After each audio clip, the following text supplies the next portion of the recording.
A very good evening and welcome once again. It was a dramatic Monday morning. In fact, last 24 hours almost in Port Harcourt, the River State capital, as police officers shot at the convoy, all fired water cannons and gunshots were fired on the group of people moving towards the River State House of Assembly, which included the governor of River State, Fubara. They were moving on foot.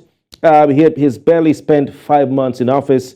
He has also been under threats of impeachment by the River State House of Assembly. As far as we know right now, the River State House of Assembly has served a notice on His Excellency, the Governor of River State. The state's legislators also had their own show political games today as they went back and forth on their impeachment plans.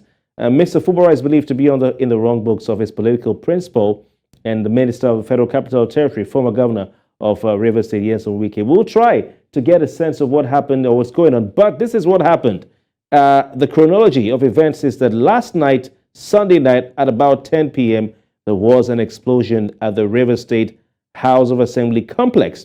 And this morning, news began to filter in about the extent of the damage done following that explosion at the complex of the River State House of Assembly. The hollow chamber of the River State House of Assembly was gutted by fire. All the property and equipment there razed almost to ashes by the fire as a result of the explosion. Indeed, we got news later this morning that armed men had surrounded and taken over the facility. And we also got wind of the destruction of the hollow chamber.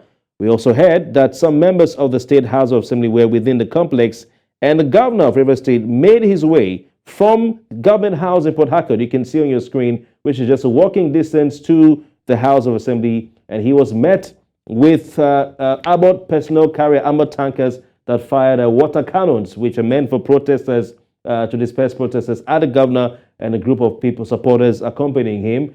Gunshots were also heard. And of course, we heard tear gas was fired to try and disperse the crowd. But the governor managed to make his way to the assembly complex to inspect the extent of the damage. He had some things to say. I don't know if we can play his audio. We will play it at some point in time on the program. But tonight, we also hear that the governor's impeachment proceedings have started. The majority leader of the River State House of Assembly was removed, Honorable Edison Ehie, and by 24 members who signed a motion. However, the same majority leader, Ehie Edison, emerged some hours later saying that he was the new Speaker of the River State House of Assembly. As you can see on your screen, that's the Speaker of the House of Assembly confirming the vote to remove Edison Ehie as a majority leader, who some hours later came up to say that, hey, I'm the new Speaker of the House of Assembly.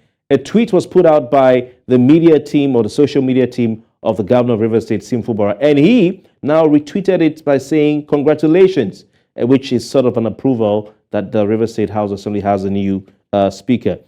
We want to introduce our guests at this juncture to give us their take on what's happening to two sons and a daughter of River State. Annkio Briggs is a prominent Niger Delta she's a prominent rights activist. She joins us live via Zoom or video link. Opunabo Inko-Tariah is a civil rights advocate, former special advisor to the governor of River State on media and publicity. And NFR George is the chairman of the River State Civil Societies Organization. He joins us via phone. Gentlemen and lady, thank you so much for joining me on the program tonight. Good evening. Thank you very much for having me. It's a pleasure. Let's start with you, Annkio Briggs. What's your reaction to the incidents of the past nearly 24 hours in River State? Well, I must admit to you that I was horrified because I was woken up by phone calls, persistent phone calls. And when I reached out and I started listening to what was going on, first of all, my reaction was one of total disbelief because I didn't understand why this could actually go on in River State and why and who is responsible and who is behind it. But after getting over that immediate shock, and just like every other person watching the governor move on to the State Assembly complex. Before then, I had already had my views expressed on radio.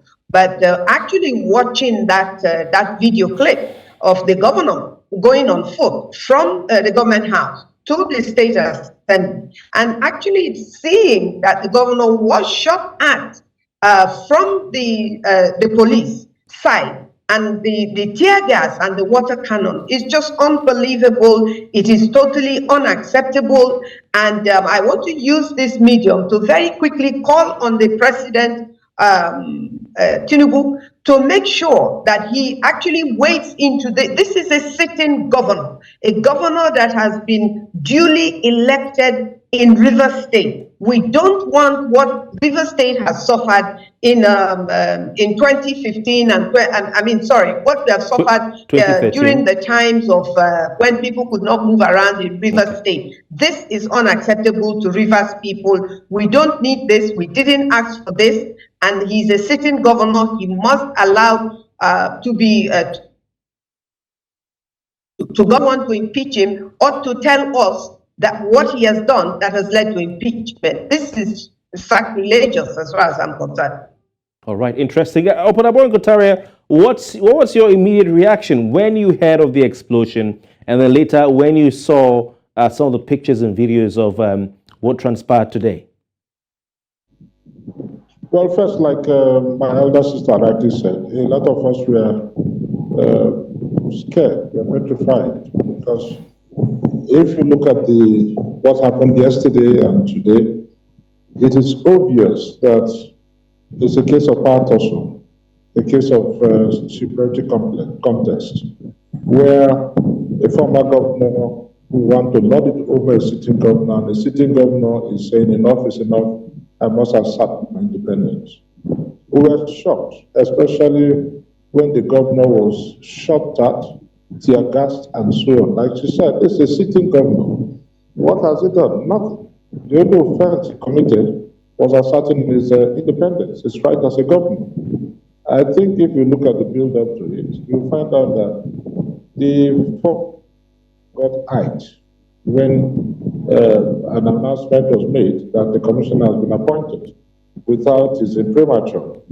So it was as if, how dare you do that? Who gave you the gumption to do that? Then preceding that, we had the issue of the Songhai farm and other legacies left behind by Rotimi Amechi. And they are all seeds of the problems between Amechi and Nyesom Ezewike. When Nyesom Ezewike took over from Amechi, he abandoned all these projects, notwithstanding the economic benefits and the fact that it's going to be for Rivers people and Rivers who are going to be gainfully employed, and also the finances, the revenue that Rivers were going to get. Most of those projects were abandoned. And this is a governor who is not a politician, so to speak, a pure civil servant. And so the interest of the people, he had the interest of the people at heart. And that was paramount to him. And so he immediately visited Songhai and told the press, told the world that he was going to revamp Songhai. Then the next one was the issue of the appointment of a commissioner. Don't forget that after the former governor nominated compulsorily certain government officials, such as commissioners, then I don't really like calling chief of staffs government officials. They are not recognized in our constitution. What is recognized is the PAPSEC government house. The chief of staff is just the discretion of the governor, notwithstanding the powers they pretend to wield. But however, after appointing the chief of staff, you have the SCSO, you have the ADC, you have all these were people compulsorily nominated by his predecessor. So the governor was more or less caged. His hands were fed. We also learned authoritatively that even the signing of mandate, approval of mandates and so on, the governor had to go to his predecessor to approve of it. And you don't forget that when a man is pushed to the wall, he bounces back to double efforts. And every spirit revolts at tyranny. So the governor probably would have said to her, and people would have talked to him as well, to say, when this man was a governor, did he allow anybody to intervene? Not at all. So why even allow that? I can tell you that even when the governor won his governorship election at the tribunal, most River State went to Abuja, to celebrate. The governor was in Port Harcourt. He had to make calls to invite people to government house to celebrate with him. All the assembly members, local governments all went to Abuja. The man who won wasn't Jason Wiki. The man who won was Governor Fubara. Okay, all right, Opunabo and Inko-Tariah, we'll come to some more of that, the reasons, because we're really interested in that. But I'd like to bring in at this point the civil society guy here. I mean, you're all civil society people. But NFR George Will, if you can hear me, NFR, who do you suspect may be behind the explosion and the fire at the River State House of Assembly complex and indeed in the chamber? I think the appropriate institution or person, if you like, to answer this question is the police and the Commissioner of Police specifically. We are not security agents. But again, there have been allegations and counter allegations. We had the governor on record accusing some person who was trying to impeach him of being behind it. You equally had those who want to impeach the governor, the battled speaker, Ameule, equally claiming that one of the grounds why they are suspending the factional speaker, Edison here, is equally because he was among those who bought it. So, the point I'm making is that I'm not competent to answer that. But on the issues generally and our reaction, we are not surprised in our civil society and as civil actors. It's peculiar with our politics that is lacking ideology. So it is just about grabbing, it's about what you get. So all these key players is about the current governor trying to put his feet on the ground to make sure that he secures who becomes leader of the chairman and how the state of the state is considered. And the former governor too, making sure his men is at the head of affairs at the local government level. And of course, in preparation, of course, you know, here we don't governor. After the election, we plan for another election rather than delivery of the goods of the current elections. So it is what you see playing out. So nobody should be allowing themselves enjoy sentiments to start saying that people are fighting tribalism are not true, or that about development and who wants to develop. These are equally not true. It's like I said, it's a godfather and godson relationship. But our worry is the action of the police. The police acted very unprofessionally. And whether you don't need to like the government, but as of today is the chief security officer of Rivers. Therefore, all respect and regard must be given to the first among equal in Rivers. And the person with that constitutional immunity is no other person that President Abu Fubara. Is the person with that, it is the only person, every other person, including the minister, is just like every other citizen in Rivers. Therefore, it is expected that the Commissioner of Police should with the chief security officer of the state. So, in the interest of Rivers State, and the state law and all this one too, it is equally an instant investigation of Rivers State that a deputy commissioner of police operation, who, whether it's from Rivers State or not, but coincidentally is even not, will have the temerity to tear gas and use the repelling water, and on camera. It's pathetic against the governor of the state. I disagree with the governor. I have my personal issues with him, but this time around, he is the face of Rivers State, and just for all West Rivers push support. Now we are saying, and the police should be very professional and neutral, and should investigate this matter and make sure that who really don't found culpable, anybody find out on attacking the governor should face a final police procedure and equally face our law. And they fail to do so.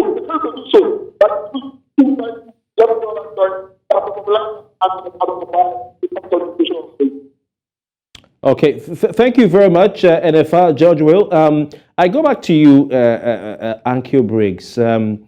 We've all seen the images of the governor and a group of people, his supporters, walking on Moscow Road in Port Harcourt to the assembly complex, and of course being recipients of a water cannon from that armored tank, armored personnel carrier.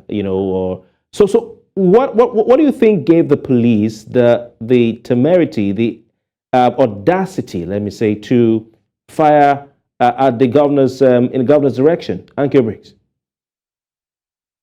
Okay, before I even answer that, can I quickly say that I want to direct this statement to the president. He was once the governor of a state, of Lagos State. I wondered if there was ever a time that he could have imagined that if he has a different opinion on an issue, that the police that is supposed to be the commissioner of police in Lagos State would actually be able to send his men out and they can actually fire. The governor said that they aimed and fired at him. We should not play that down. It was not only water that they poured on the governor, they used on the governor. They shot at the governor, and the governor said that they took aim and shot at him. That's a very grievous allegation to be made. Even the former governor, Nyesom Wike himself, we have seen him many, many times take this type of stance. When he was woken up in the middle of the night, he went and rescued the judges. When Joy Yowika was being attacked, he went and rescued her. So he has exercised the powers that belongs to a governor, and rightly so.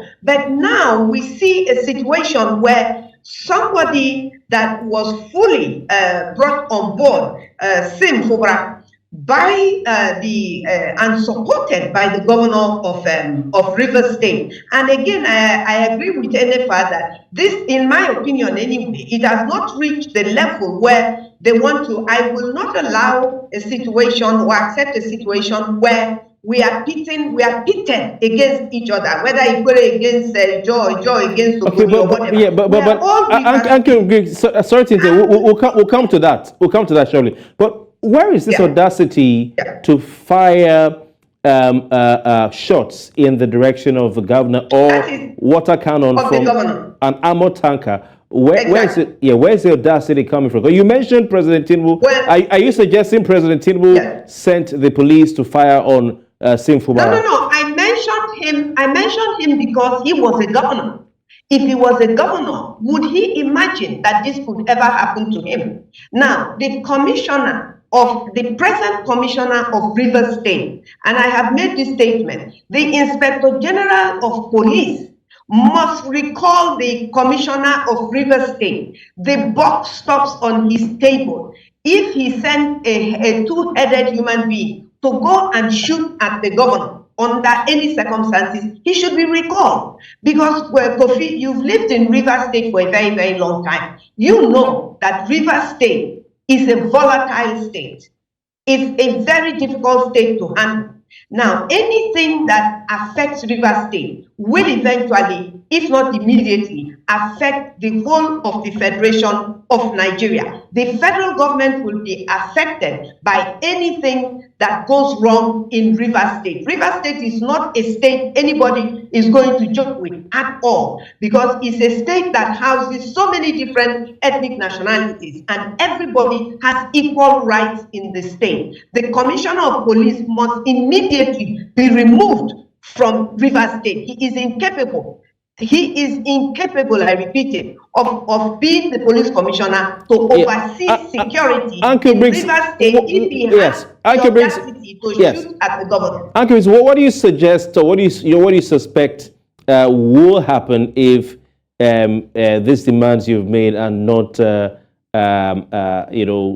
acceded to by the Inspector General of Police if it does not implement your demands? What do you suspect will happen? Because you've made a point that Rivers State is important to the economy of Nigeria. It is not my personal demand. It is the demand of rights. It's the demand of justice. It should be the demands of civil society. It's not just the demands of Annkio Briggs. It should be the demands of Ogoni people, of Ikwere people, of Ekpeye people. And the Inspector General of Police will be held responsible and accountable. He is supposed to oversee security and protection of the people and the person of the governor. The policemen, the mopol around the governor are detailed from the Inspector General of Police offices and from the CP of Rivers State. The Inspector General of Police and the CP of Rivers State cannot escape responsibility of what has happened today in Rivers State, because the police was involved It was the police that shot at Sim Fubara. And I'm surprised that up till now, the former governor of Rivers State, I have not heard him speak up and even want to know what is happening or to know what is happening. Okay. That's one aspect of it. The other aspect of it is the elders. I am calling on the elders of Rivers State, the traditional rulers, the political elders that are now traditional rulers. Even some of them have dabbled in politics. I know them and they know me. And I know what I'm saying when I make this direct statement to them. They can quell this thing and quell it immediately. Fubara Sim is the elected governor of Rivers State. He must be allowed to govern Rivers State. Okay. If he right. cannot govern Rivers State, I will be the first person to shout out that he's not doing well. But Annkio, to remove him and put his life under threat is not acceptable. Annkio, thank you very much. We'll dabble some more into some of what you've said. But over to Opunabo and Inko-Tariah. Opunabo and Inko-Tariah, what we hear that an impeachment proceeding has begun against Governor Sim Fubara. We don't know if that is true. But Martin Amehule is the Speaker of the Rivers State House of Assembly, or was, depends on where you stand. But before we get to that, what do you suspect could be the reasons for any impeachment moves against Governor Sim Fubara of Rivers State? Well, first of all, before I answer that question, let me jog the memory a little bit. What happened today awakens reminiscence of what happened in 2014, 2015. 2013 actually. Was it 2014, 2015, when the former governor there was right on the road to was blocked, prevented from going to his house. In other words, and nothing happened. In other words, the impunity is the bane of our society and our politics. And also, to corroborate what Ann said, it's not all about what happened or the president would have stopped what happened, because probably doesn't have the gift of clairvoyance. But after it happened, what steps did he take? In any civilized climate, the president would have come out to make a statement. And all those involved would have been brought to go. Or they would have set up a high-powered investigation panel to investigate what happened in Rivers State. And nobody, no matter whose ox is gone, nobody will be spared the federal government's mind. If the federal government fails to do what it ought to do, then it is equally complicit. It means it knew that this was going to happen and was behind it. And that's why Tinubu will have to react immediately, so that Nigerians are going to exonerate him from the mess and shame, the problem that took place in Rivers State. Now you talked of the impeachment, isn't it? Yes. What do you suspect is behind it? What has the governor done wrong? You think, or what generally you think is behind this impeachment move? That is a puzzle. That is a conundrum. The question is still a vexed question. What has the governor done wrong? Because when they talk of impeachment, which I want to correct you, impeachment is different from removal. It's just a process leading to removal. Yeah. Now, it's an official indictment. That's when you mean impeachment. When we talk of impeachment, there are procedural obligations and there are grounds for impeachments as spelled out in our Constitution. Has the governor been found wanting on any of these grounds? That's the question. So you find out that even the legislative arm, I call our Nigerian legislators or the legislative arm Ministry of Lawmaking attached to the executive arm, because they are enslaved. Most of them I owe their loyalty to a particular group, a particular person. And so, really, they are bound to carry out the orders of that person without necessarily looking at the facts of the case. We saw it in Alamasia's case, we saw it in Plateau, we've seen it all over. So if you ask of impeachment, on what grounds? Let us know. And we're also going to investigate. All right, Opunabo and Inko-Tariah, can you hear me well? You're watching and looking at scenes of this is when the motion... Sorry, can you hear me now? Yeah, we can hear you now. Yes, we can hear you now. Yes. For you to impeach anybody, the Constitution has spelled out the reasons, the ratio, what are the grounds for that impeachment? Up till now, we don't even know. We don't even know. So it's purely political. It's a question of supremacy battle. I kept you there. I was instrumental to your magic. And you must carry out my order. Any day you listen a tangent to me, you'll be out. And in order to checkmate whoever is in office, like the governor, then you have all the assembly members. Most of them were appointed. I don't want to say elected, appointed. You have all the assembly members because you have to remove the governor through the assembly. So you have all the assembly members that are beholden to you. So that whenever you blow the whistle, they act. And that is what is going on in River State. Let's call a spade a spade. We all know the genesis of this. We all know those behind it. All these legislators you see are just pawns on the chess. Interesting. Opunabo, Inko-Tariah. You have the king. You have the king of the game. We'll delve some more into that, but very quickly, I do not know if we can listen to maybe at some point. Okay.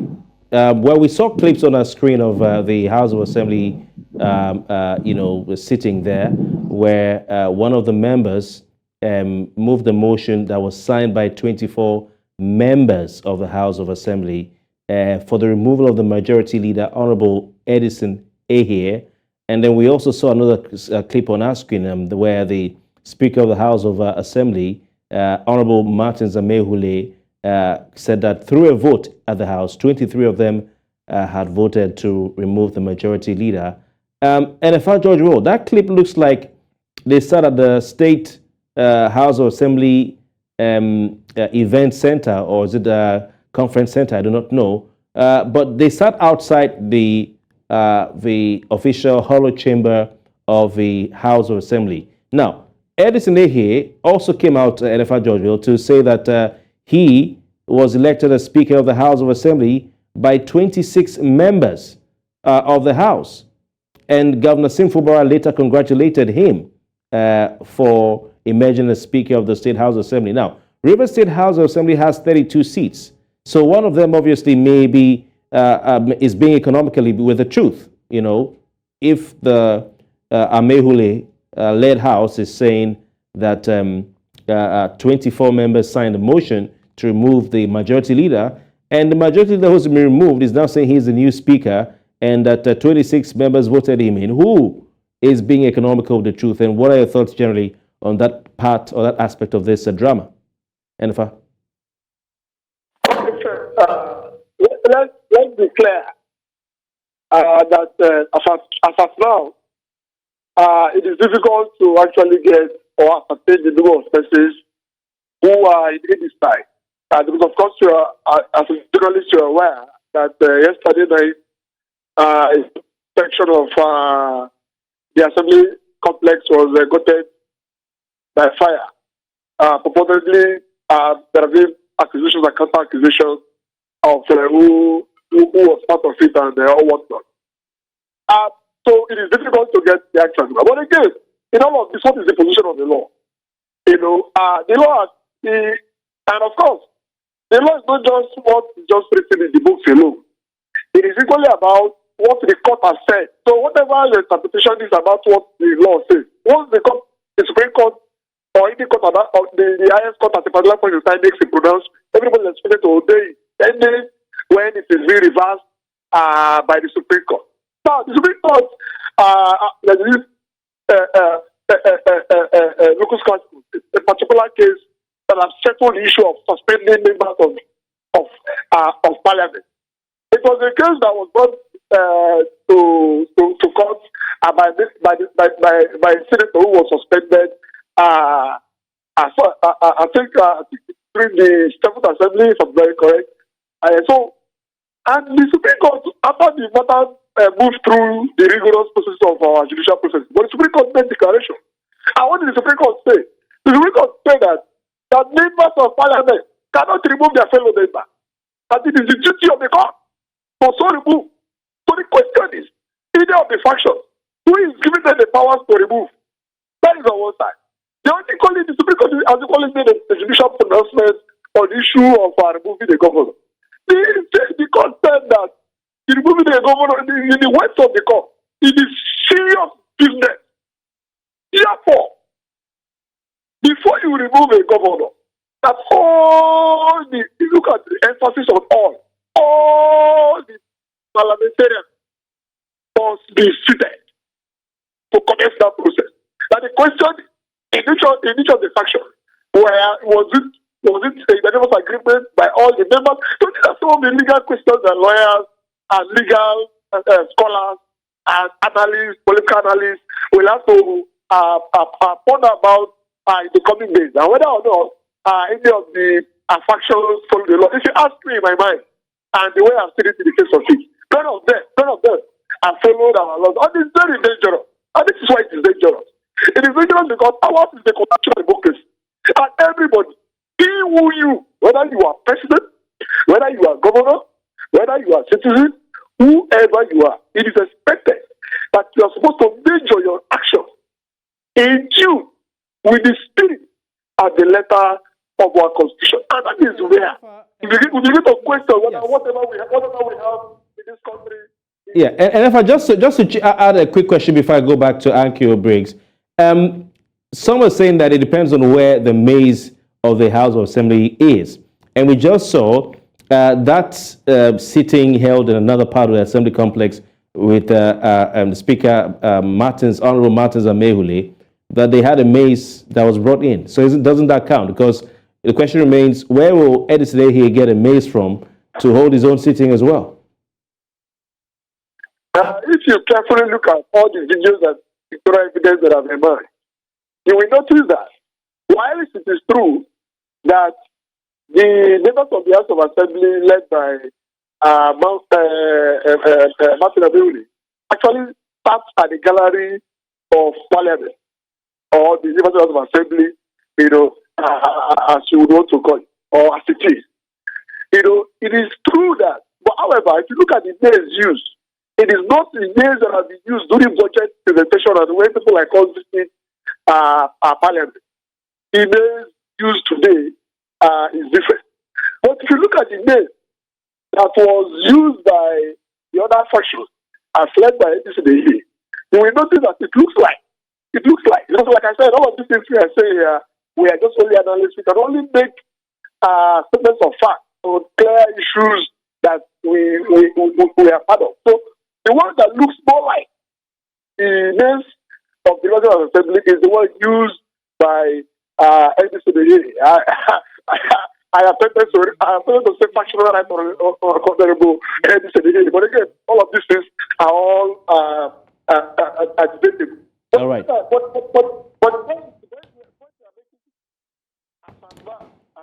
And Efa, are you there, please? Yes, with you. Okay, and Efa, please hold the thought. I want to bring in Annkio Briggs at this point.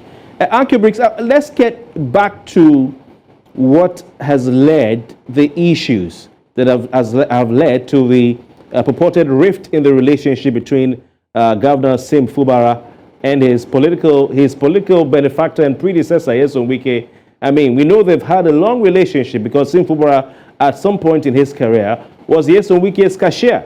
And it was Nyesom Wike who pushed him into the state civil service to become a permanent secretary, from a director or permanent secretary, from there to become an accountant general, against the wishes of several people who felt he had not warranted or merited that because of the years of service that he had clocked. So what do you think led such a beautiful relationship to become frosty? Annkio Briggs. Well, you see, sadly, politics in Nigeria, but let's stay with Rivers State, because on the other hand, there is no difference with the politics that goes on in Rivers State to the politics that goes on at the federal level or even at any other state. You have narrated the relationship between the former governor and the present governor. Nobody is going to deny that. This is politics. It's sad that politics is not about service to the people that have supposedly elected anybody, whether it's the president or a state governor, or the people that have elected senators and all of that. They go there to do what they want to do and not what the people want them to do. Otherwise, as you quite rightly said, what can possibly, at this very early stage, Sim Fubara was sworn in May, We are in June, July, August, September, October, and in 5 months, less than 6 months, we have this terrible, terrible incident going on in River State. Of course, there are many innuendos, there are many rumors that is going on. And if you know River State and you understand the politics of River State, the rumors fit into, it's like a puzzle. The rumors fit into where they're supposed to fit into. But what happened in River State today is not a matter of rumors, it's a reality. We all saw what happened in River State. I am horrified that there are elders, there are political leaders that are no more in politics, so to speak, but they are politicians in the background. There are traditional rulers that are available, that have been friends of the past governor and have worked very well with the past governor, including the King Jaja of Opopo, where Sim comes from. If you look at all of these things, I ask myself that what could have gone wrong that everybody is keeping quiet? Why are the traditional rulers not going to speak? And why is it? I've asked this question again. Why has the governor not spoken? If the governor had spoken, we would have had a clearer picture. So the governor must speak. I can't tell you that I know for sure, apart from the rumors that I'm hearing, and I'm not here to discuss rumors. There are rumors that we have heard that there is a disconnect between Sim Fubara and the former governor of Rivers State, the minister of the Federal Capital Territory. Of course, these things will arise, but you see... All right. Annkio Briggs, I'm sorry to interject. I wish we had more time to look at this conversation, but I'm informed we have to leave it at that. But we certainly will be getting back to you as this story develops. Trust me on that. I want to thank you, Annkio Briggs, a rights activist. Also, thanks to Opunabo Inko-Tariah, also former special advisor on media and publicity to the governor of Rivers State, yes, on Wike. And we have NFL George Will, who is the chairman of the Rivers State Civil Societies Coalition. 13 years ago, almost 13 years ago, the same thing happened in Rivers State. The question is, why does this keep happening? Ladies and gentlemen, it's been a pleasure to have you on our program tonight. Solid past, if you remember, of the Thank you. Otelamaba Dana Makri, where you have two speakers. It was the same Wiki who called the back, Speaker, Mr. Speaker, Mr. Speaker. So today this says the speaker. Let us see, let us watch out. All right. Eventually the world will know who is the Thank you very much, gentlemen. We appreciate your time. Thank you so much, and lady. We'll take a quick break. When we come back, we'll dive straight into our next conversation. Please stay with us.